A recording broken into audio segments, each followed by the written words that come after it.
After two previous runs for Mexico's top office, Andrés Manuel López Obrador won that prize last night and won big, beating his two main rivals by double digits and cementing a strong mandate in Mexico.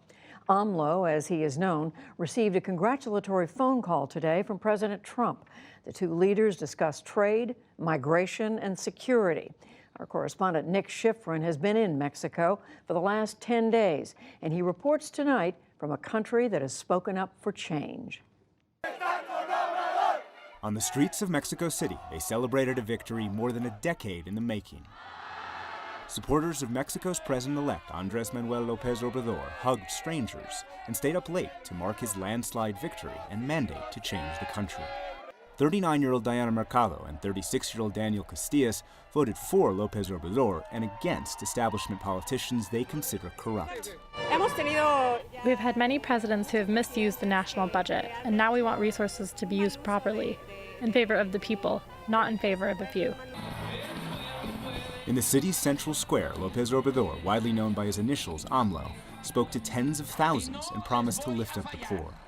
No va a haber divorcio. There will be no divorce between the government and the people. It will be a government of the people, for the people, and with the people. This is the Central Historic District of Mexico City, and tonight there's a party. I've talked to young people who have come out here who say that they now hope for their future. I've talked to older people who say that they've been sick of the corruption, now hope for their children and their grandchildren's future. But now perhaps comes the hard part, and the campaign turns to the government and they have to fill all their promises. When he arrived in a nearby hotel to make his official acceptance speech, the man who's described himself a political savior moderated his tone. Los cambios serán profundos. The changes will be profound, but they will be carried out in accordance to the rule of law. Businessman Alfonso Romo will translate what critics call López Obrador's unrealistic economic promises into policy. Is López Obrador A radical. No, not at all. And I think you have to see and you have to study how he governed Mexico City. And he was not a radical.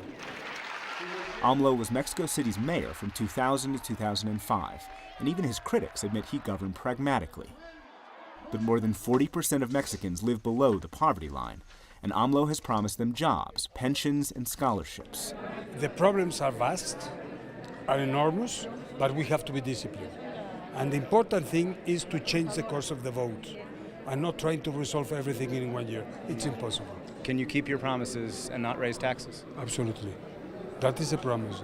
Where's the money going to come from? From savings and fighting corruption and optimizing the expenses. But many economists doubt AMLO's ambitious promise that cutting corruption will pay for his programs. Romo admits they'll have to prioritize. You never have enough money. In my businesses, I would love to do many things. I never have enough money, but I do the key things in order to direct the course of the ship. The other reassurance AMLO's team wants to provide, coordination with the U.S. will continue. Marcos Faschlist will help run the transition's security policy. We're looking to work with the U.S. I think we need each other. I think that basically we need the technology that we lack and that the U.S. has. That means on the Mexico-Guatemala border, where Central Americans can easily cross on rafts, increase border checkpoints and surveillance. And on the U.S.-Mexico border, improved checks on people going north and guns going south. But the U.S. and Mexico are now led by men who portray themselves as populists protecting their countries from enemies, and that could lead to a clash between López Obrador and Trump. I hope that it doesn't affect the relationship with the security, because that would be terrible.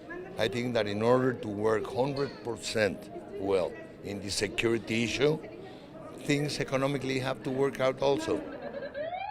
AMLO will also face the massive challenge of violence. Last year was the most violent in Mexico since the government started tracking homicides. AMLO's promised to curtail the killing, but most experts believe that will take a generation. People are expecting a lot from him, right? That's one of our big problems. Expectations. People won't accept any excuses. They'll want to see results in 3-6 months, and it's not easy. In Mexico, there is so much hope and so many problems. Take just one voter. Rafael Rivera's sister, brother-in-law, and nephew were all murdered by Mexican organized crime. In their honor, we will support this new government. We really want Mexico to be blessed, for the violence to stop, for the corruption to stop. Those problems are enormous, but for one night, Mexicans celebrated a sweet victory and hoped for a better future. And Nick Schifrin joins me now from Mexico City. So, Nick, I know they're still in the glow of this big win, but do his supporters believe that he can actually deliver on his promises?